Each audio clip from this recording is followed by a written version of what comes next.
চাপ থাকলেই ভালো থাকেন নাজমুল হোসেন শান্ত। ওয়ানডেতে তার সাম্প্রতিক ফর্ম অন্তত এই কথাই বারবার বলে যাচ্ছে। অধিনায়ক থাকাকালীন 50-এর ওপরে গড় ছিল তার। একেবারে সামনে থেকেই দলকে নেতৃত্ব দেওয়ার পাশাপাশি নিজেকে রেখেছিলেন রাইট ট্র্যাকে।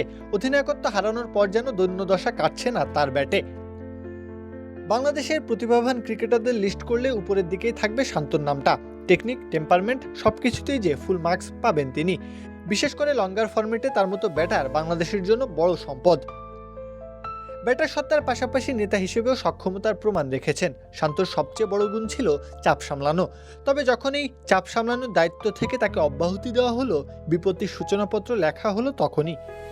হোয়াইট প্লাস প্রো সেনসিটিভ স্কোয়ারের মাঠের বাইরেও তো আমরা এভাবে দেশপ্রেম দেখাতে পারি।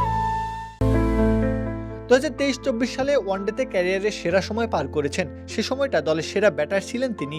এরপর যখন অধিনায়কত্ব হারালেন, নিজেকেও হারিয়ে ফেললেন। শেষ 11 ম্যাচে রান করেছেন মোটে 167, ব্যাটিং গড় 15। একটা ম্যাচেও পাননি 50 দেখা। এমন প্রাণহীন শান্তর ব্যাট দলের বিপর্যয় কেবল ডেকে আনছে। 3 নম্বরের গুরুত্বপূর্ণ পজিশনে বারবার ব্যর্থ হচ্ছেন। সেই সঙ্গে চাপ বাড়ছে মিডল অর্ডারে থাকা বাকিদের উপর।